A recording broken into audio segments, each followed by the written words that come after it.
Hey everybody, I'm Tim Jack, the CEO of Rise, and in hosting the Rise Pro workshops, we are talking with a variety of different experts in different areas of the music industry. And today we're going to be talking with Xavier, the founder of Pytch, an automated platform for connecting artists with journalists and helping getting stories published in PR at a super affordable rate and with some professional backing from the geniuses themselves. And so to learn about PR and the Pytch.go platform, this is going to be a great conversation. We cover quite a lot of topics about PR in general, about storytelling, about branding, about challenges, and obviously about the platform itself and how we make this happen. So tune in and we'll get after it. Hi, my name is Xavier Abraham. I'm the founder of Pytch. Pytch connects artists, curators, and journalists, redefining how music gets pitched and heard. All right, my dear friends, let's party. All right. So, Pytch.co, it is an awesome platform for making PR easy for artists in the music industry to get into PR, run campaigns. We're going to talk about all that at the end. But first, it's Xavier, the founder and CEO of Pytch. You're gonna answer some questions for us. Yeah. Let's go. Let's do this. All right. Just on your background, how did you get into this in the first place? Just PR in general. Yeah, I was always fascinated in marketing. And I think that was kind of like my first kind of step in. Obviously, brands, music, I was just always fascinated on how an artist could connect with fans and at the same time how a brand could connect with their audience. And so me kind of diving into this, I was exploring various fields, right? You had advertising, you have digital marketing, especially early, maybe 15 years ago, you had the blog space where artists were kind of really pitching their stories and their music. And so I was very big on diving into the music scene. And I realized PR was a really cool way to tell the artist's story and their narrative. And really the pitching side was always fascinating to me to kind of, when you get a good win, it's like that real thrill of like, hey, I just did this. So that was kind of like my first entry in, was just the fascination of the marketing and how does music get in front of audiences. So, did you work at a PR job or did you have a previous PR company before you started Pytch? Yeah. So my first thing was I internship for a boutique kind of PR company in Hollywood. Kind of learned how the process was, and I felt like as I was doing this, it was like, oh, I could definitely do this myself. And I always question at the same time was, there could be an easier way of doing this, right? And there could be a simpler way of doing this, not only for publicists, but also, helping artists do this where it's not so cost effective. And I think my tech background was always questioning that side. Like there must be an easier way of doing this. Must be a way to streamline this. And as I was doing the work in the PR, and it was always in the back of my mind, like there has to be a better way of doing this job. And that's where I think when the pandemic kind of rolled in, was my kind of way to say, all right, I'm going to pivot now, and I'm going to use this background, this experience to build something that I've been thinking about for almost 8 to 10 years. And that's where I kind of how it kind of like transitioned to that area. Got it. I want to headline this next couple questions with a banner that's sort of like the challenge. This is the challenge that artists deal with. It goes without saying that when an artist creates music, they want to get that music out in front of as many people as they possibly can, any means that they possibly can, in order to get that exposure. There are a lot of different ways to go about doing that. PR, I think, is maybe one of the most misunderstood options of getting music out in front of people, getting the story of an artist out in front of people. I want to ask if you could clarify what the challenge is for an artist in PR. Like if you could define what the challenge is for someone. Yeah. I mean, statistically now, you're looking at over 100,000 songs being released on Spotify every day, right? Or I think it's like every week. I think that's the stat right now, where it's competitive.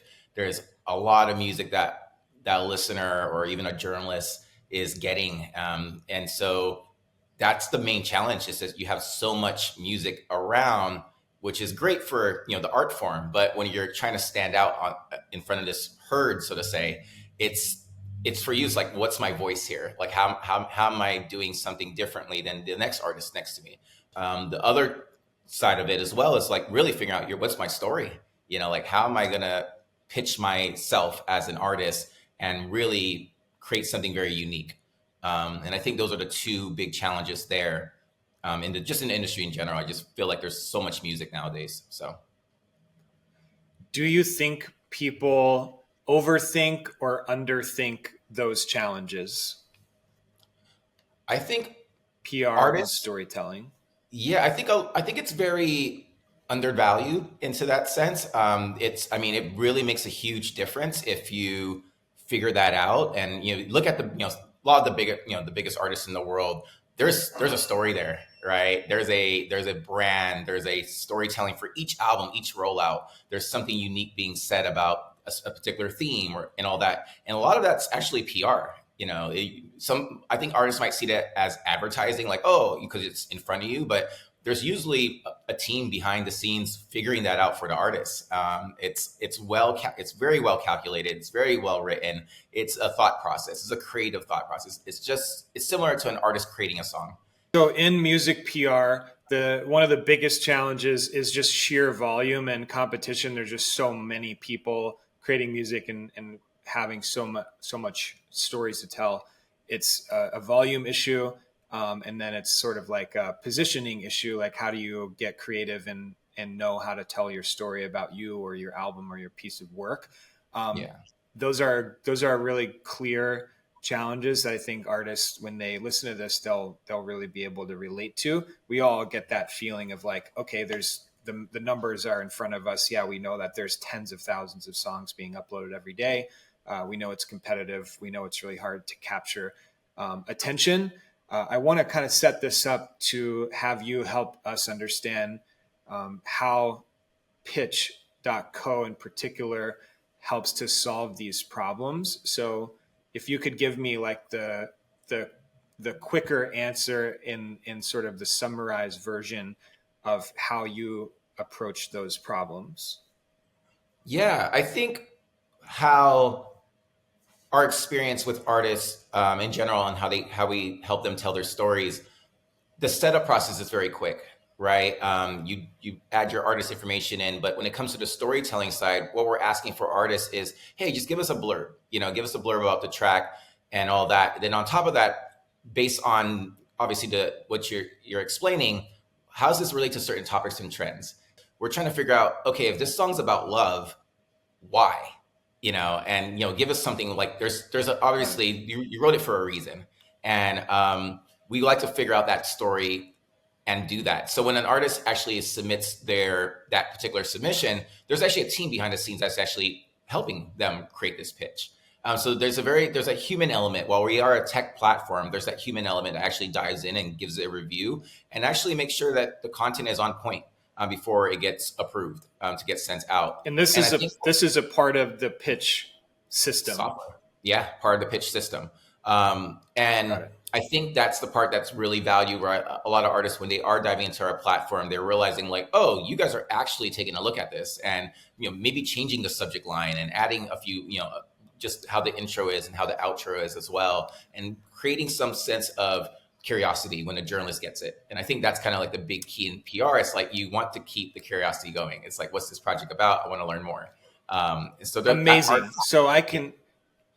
I got it. So essentially, if I'm an artist and I'm going to pitch myself for PR, and I'm going to say through Pytch, the platform, but anywhere else for that matter, I'm going to maybe put on a PR cap and try to be smart about how I tell my story. And I think it's really great for artists to be thoughtful and creative about how they differentiate themselves when they talk about their art and their music and what makes them different and unique, or why somebody should pay attention to this story and share it. But the added layer is that on the Pytch.co platform, whenever they submit that thing about themselves, there's going to be an expert that's actually going to read that And if they can critique it, suggest and make changes to improve that, as sort of like an in-between the actual journalist or who is going to be actually checking out that story. I love that. I'm going to ask one more question in this category. I want to, this is sort of in the setup, like I'm trying to tell my story. What are some common mistakes that you think artists do when they go through this process? And I want to lead with one that I had a strong feeling about, and you could tell me if I'm right or wrong. One thing that I feel like a lot of artists don't do is they don't do anything. They do nothing. They think, oh, PR is expensive or it's complicated or like, I don't know what's going to happen. Like, it's not worth my time. I'm going to do this other stuff. I think people just don't do it at all. What do you think? And for the ones that do also actually move forward with PR, like what are the mistakes do you think that they make or you observe that they make? Yeah, I think PR as a service is like one of the things that is not the first thing they'll do, right? It's obviously they're going to put the release date in, they're going to submit it to a DSP. They'll run some ads on Facebook and Instagram, and then they'll pretty much drop the ball from there, and some of the savvier ones will know what PR is. And then when they finally get to that extent, they're not really providing enough information about the music, or they don't know how to pitch themselves, which I get it. It's hard to pitch yourself. You'd rather have someone else do the work for you. But when I'm asking them questions about the project, sometimes it's very vague. Sometimes it's not. I have to like coach sometimes artists, especially through the agency days, was just ramble. Give me as much information as possible. Like I'll pick the gold. But just give me as much information as possible. But I feel like a lot of artists just really don't convey their story as well as they probably would like in their head. But when they actually have it on paper, I'm like, well, I need more than this, and so it's kind of like really just chipping away at the idea or the theme of this thing and really trying to bring it all together. So I got that. Okay. Yeah. The next question I'm going to ask is, how should artists calibrate their expectations of PR? And I want you to give me a comparison from, say, the traditional model, if you will, versus the pitch model. Yeah. The biggest constraint and kind of like the hard truth of this, there's no guarantees in PR, right? It's literally you're pitching and getting a journalist or media, opinion about a song. And if they like it, they like it. They'll move forward and they'll write a feature, they'll write about it. The constraint about that is PR is really expensive, right? Hiring a publicist sometimes could cost you $2,000 to $5,000 a month. And there's no guarantees. It's one of those services in the industry, actually in general, it's one of those services where there's actually no guarantees. In advertising, you could put $20,000 into your ad campaign. You'll see the numbers. You'll see traffic. You'll see people clicking on links. Whether they sign up or not, you'll at least see that traction. With PR, you could pitch the editor of Rolling Stone, and he could just like tell no, and that's the end of that conversation. But at the end of it, just never respond to you for the rest of your life. Yeah, or they'll never respond to you, and but at the same time, you are paying that publicist to put the story together, to use their context as best as possible, and give it the best shot as far as getting their foot in the door. And so, what we're trying to do with Pytch, it's highly cost effective. You're looking at $30 a month compared to $3,000 to $5,000 a month. This gives the artist huge difference. And this gives the artist more opportunities to use it, to do it. I feel like there's times where artists are paying that $2,000 to $5,000, and they'll do a 1 month campaign because that's what's in their budget realistically, especially for a lot of independent artists. They'll do a 2-3 month campaign and say, okay, well, that's how much I could afford. And to be honest with you, a 2 month campaign isn't going to cut it. It's really just getting warmed up, and you're supposed to be chasing media and journalists down for months, to kind of get that attention. That we're not even talking about getting on front of a cover. So imagine that work. For us, we realize with Pytch, it's the best way to do this consistently because it's needed, and get your name out there in a storytelling way in your back pocket, for months and months to come. We have artists that are using this years now. It's one of those things where we are trying to make this definitely cost effective, but easier to use and not have that stigmatism of like PR is just expensive. It's not a guaranteed service. I'm not going to get anything out of this. Like, why am I wasting my money? And I think we're trying to provide that value back to that service because it's literally the only service in the world that there's no guarantees, which is wild to me. So So, Xavier, I think that's absolutely genius. You're taking an industry that's sort of known for being almost a black box, where it's like, hey, I'm going to hire a publicist who's going to help me craft a story. We're going to just go out. We don't know the people that we reach out to if they even read it or not. We yeah, don't have a guarantee that they're even going to respond to it negatively or positively. Is like even beyond that is lucky if you get that. And so for $30 a month as an artist, I can log in, I can submit my pitches, and or I can use some credits, and you'll help me craft that story to be a little bit better. And then that's going to then go out. I can track the different people and publications and see their activity on that feed, whether or not they've opened it, if they responded positively or negatively. Those are the types of indications that I can get using the Pytch platform. I love that. Can you give me a sense of the supply and demand, so both sides of Pytch, in terms of artists coming onto the platform, submitting tons of music and pitches, and also the scope of the journalists? If you could give me a sense of like how many journalists, how wide is the net really on the other yeah. side? Yeah, so on our database, we have around 500, journalists. And when I say that, from freelancers, and we're constantly adding more and more as we grow.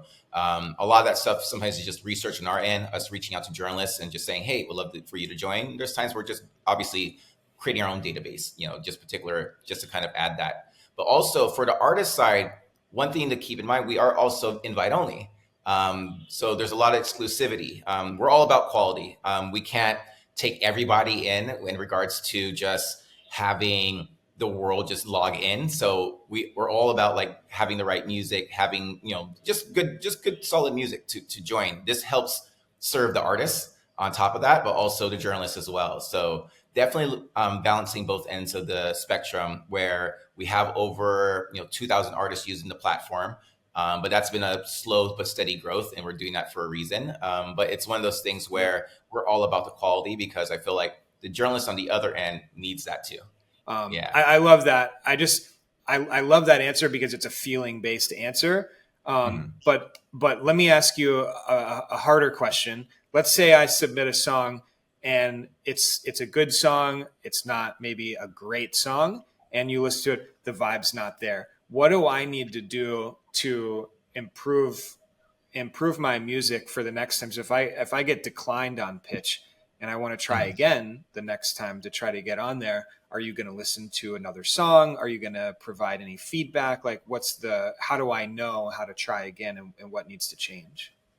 Yeah, so usually we obviously right now when we when we just kind of I hate to use the word reject, but just kind of don't take it in, take the project in.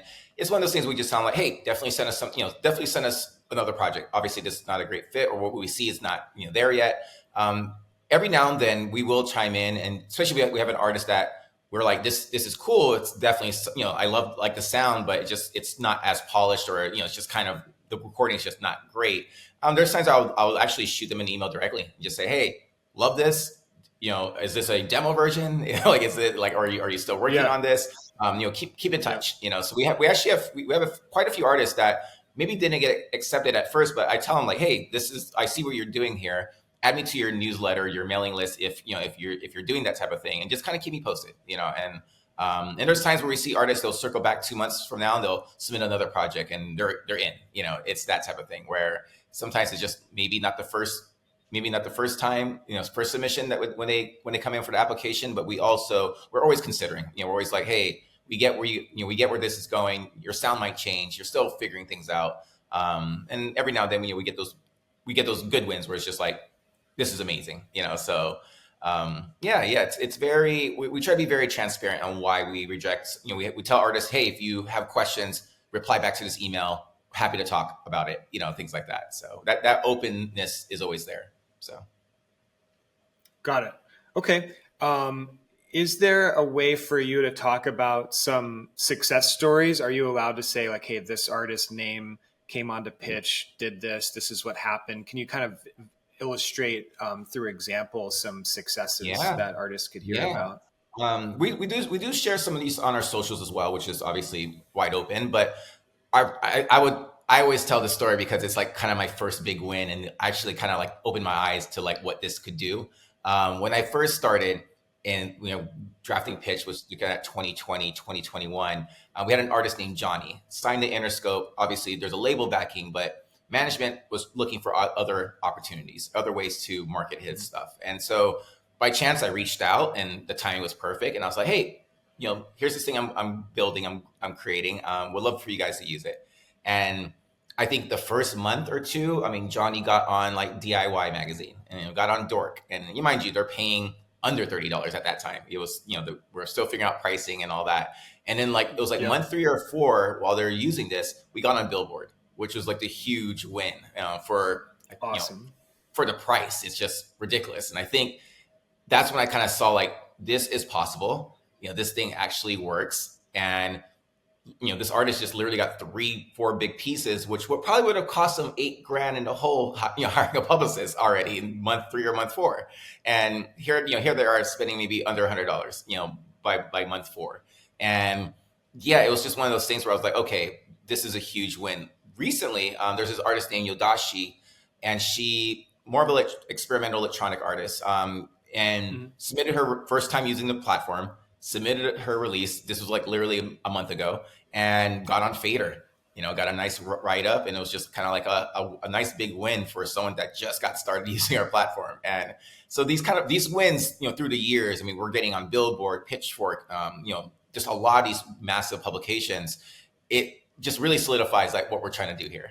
Yeah, that's awesome. I love that. And just so we talk about this, artists get really, understandably, really caught up on, hey, I'm putting out music. I care about streaming numbers. I care about video views. I care about any type of interaction.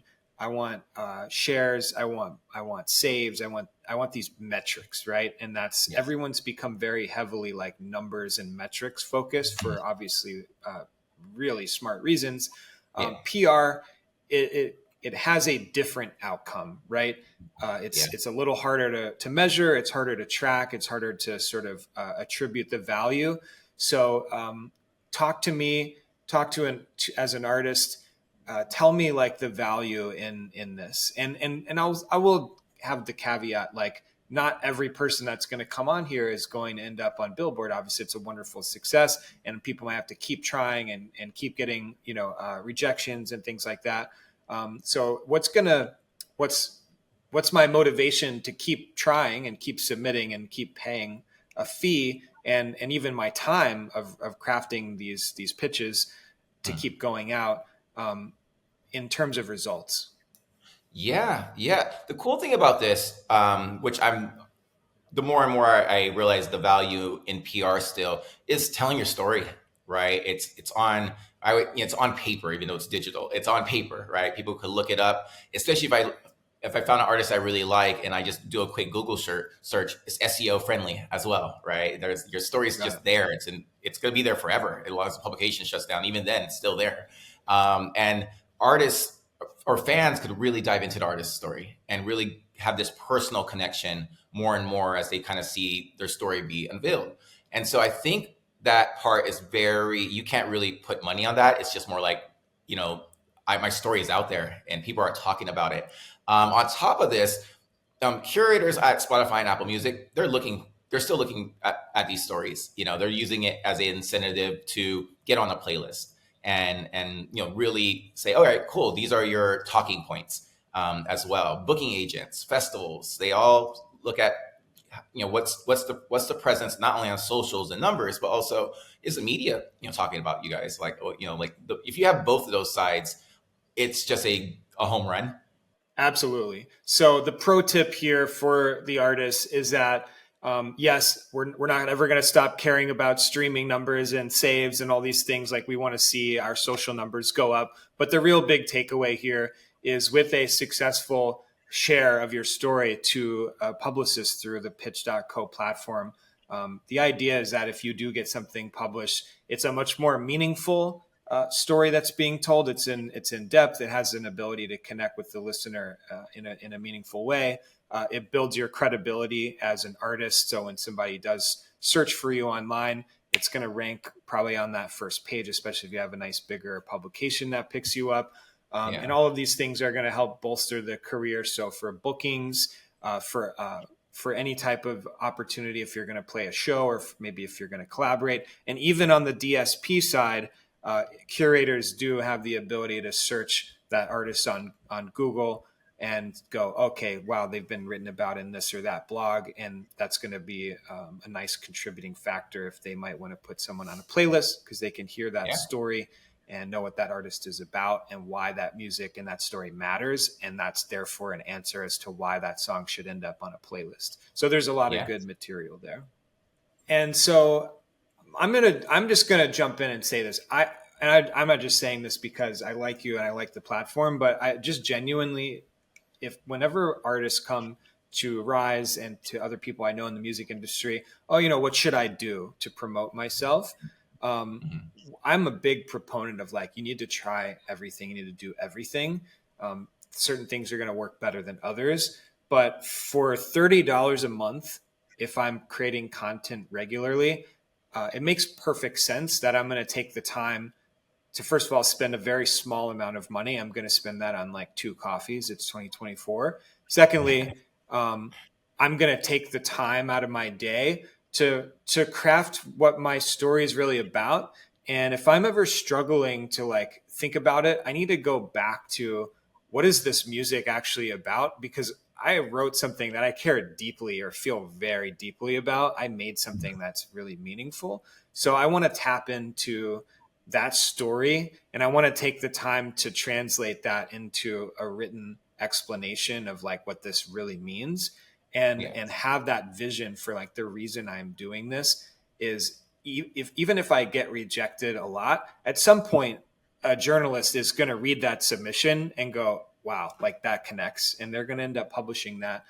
So in a sense of like all of the different things I can do to market myself, doing PR consistently, especially when it's not $4,000 a month, that sort of unlocks a new thing that I want to do all the time. It's crazy when you see this sometimes is an artist could be pitching their track, right? Maybe they don't get as many responses as they would like, but there's many times where a journalist is actually like bookmarking it. Like, hey, I like this. I'm gonna see this artist's journey without even saying one word, you know. I love Um, that.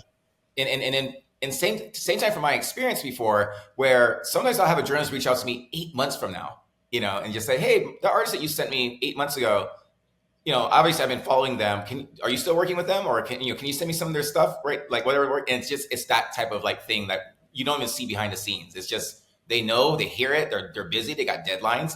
We're all human beings. Yep. We got things on their plate. But they'll keep tabs. They'll whether they're following on socials, or they'll just kind of keep tabs of the artist's name. Say, hey, I really like this. I'm gonna keep an eye on the project. If I'm getting these pitches from this artist, obviously consistently, or just stories, something's gonna stick eventually. And it's one of those things that you gotta keep pushing, that type of thing. Yeah, that's really cool. I couldn't agree more. And I really feel like when people if you're an artist and you don't connect with that value, you got to rewind and start over. Yeah. That's really, really powerful stuff. And it's really important for people's careers to be doing this. This is just something I think people are going to ask about. Um, Crafting the pitch or the story by genre. Do you have strong thoughts on like the approaching it from a genre perspective? I feel like people are going to ask like, oh, I do this type of music, like, or I do that type of music. How would you do a pitch differently, or would you not? What's your thoughts on it? I wouldn't do it so differently. I think it's just like, what's the story there, And I feel like, whether you're like a heavy metal band or a R&B singer, like for me, it's just more about, okay, well, what's this track about, and kind of how would this resonate to the listener or the audience or the journalist? Just like, what's the story? So I wouldn't do anything too differently. I think more of approaching things differently probably comes from more digital marketing side and a branding side, as far as like, how's this going to look? But when it comes to the story, it's always just going to be a story. It's always going to be like, this is what this meant to me, or meant to the artist, or what they're going through the time, or an overall theme. I think that part never really changes. That's like the art in that. It's just like, how do I tell a really cool story? So.